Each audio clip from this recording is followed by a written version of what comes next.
Good? We're good? You started boxing at 3 years old. Yeah, I started boxing at 3 years old in the garage of our house in Phoenix, Arizona.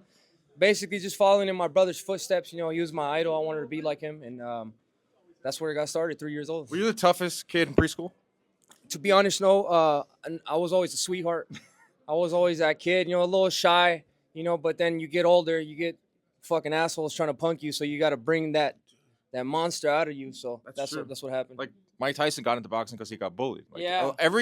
A lot of fighters' origin stories where people were messing with me.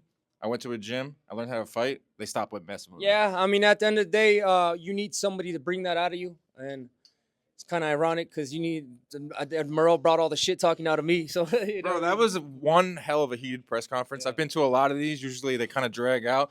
But something that my podcast host, Chris Algieri, said, everyone speaks beef. Like, it might be a language barrier. You might be some, English. There might be some Spanish being thrown on. But everyone speaks and everyone understands beef. Do you feel the same way about the lead up to this fight? Oh, yeah, definitely. At the end of the day, it's just like, what type of spirit do you have? Are you going to let somebody punk you, especially if I know I'm better than you and I'm putting in the work? I'm not going to let you tell me you're going to knock me out or I'm weak, this and that. So that's I kind of feel the energy with David Morrell. I'm 100% ready. I'm 300% ready. But when I look at David Morrell in his eyes, he's saying peace and love. I don't have no problem with peace and love, but we're going to war right now. Sell me this pen from Wolf of Wall Street. Sell me this fight. Man, you kind of put me on the spot. That's I'm gonna beat the fuck out of David Morrell. All that shit he was talking about me, I'm gonna make his ass pay for every single word he said about me. What about like the fact that you guys are both under 30? Like, you don't see this fight in boxing anymore. Usually you get a fight like this when you're north of 30. You guys are looking for big fights. Canelo, Benavidez, better be a Bivol. That's a huge selling point too. Yeah, I feel like we're bringing the old school boxing back. And like I said, with me, greatness isn't given, it's taken. And that's why I'm going up against all these people, and that's what's making me great, because every time I take a step up and challenge, they say David Benavidez is not going to beat him. He's going to get outboxed, this and that. David doesn't have that. But when the fight ends, I always leave my hand like this and another belt, you know what I mean? So that's how I'm achieving my greatness. I'm beating people that other people think I can't beat. Switch it up a little bit. Tell everyone about these legendary sparring sessions you had with Golovkin as a teenager. I had several legendary sparring sessions with Golovkin. I sparred him from 15 to 19. I sparred Sudo Ramirez from 17 all the way to 20-something. I sparred Bivol from 19 to 22. Kid Chocolate, Peter Quillen, Latif Coyote, Kelly Pavlik. The list goes on and on, man. What was it about the Golovkin one that led you to believe that, you know what, I got this, and also Canelo might not want to see me? Well, because I was Golovkin, I'm not going to lie, I was getting the better of Golovkin. It would go back and forth. That's what made me great. That's why I have the confidence I have now, because when Golovkin was sparring, I was his main sparring partner. I was a kid. I was his main sparring partner. And I would get people would be there like, wow, this is amazing sparring. So it was just sharpening. So it was just legendary sparring sessions that put an imprint on me and my boxing spirit, and that's how I know that nobody can mess with me. Canelo said, when somebody approaches you like that and calls you out like that, you don't need to give them any money. What is that? I mean, I don't care. I'm making good money right now. I don't need his money. At the end of the day, that lets me know that he's scared of me, because just like with Canelo, he could have took the fight with me, and if he thinks he could beat me. That's what I'm doing with David Morrell. David Morrell is calling me out. He said I couldn't beat him. I'm making some good money, and then I'm going to beat his ass. I killed two birds with one stone. Perfect. What advice would you give 18-year-old David Benavidez? Just keep working hard. Don't drink alcohol.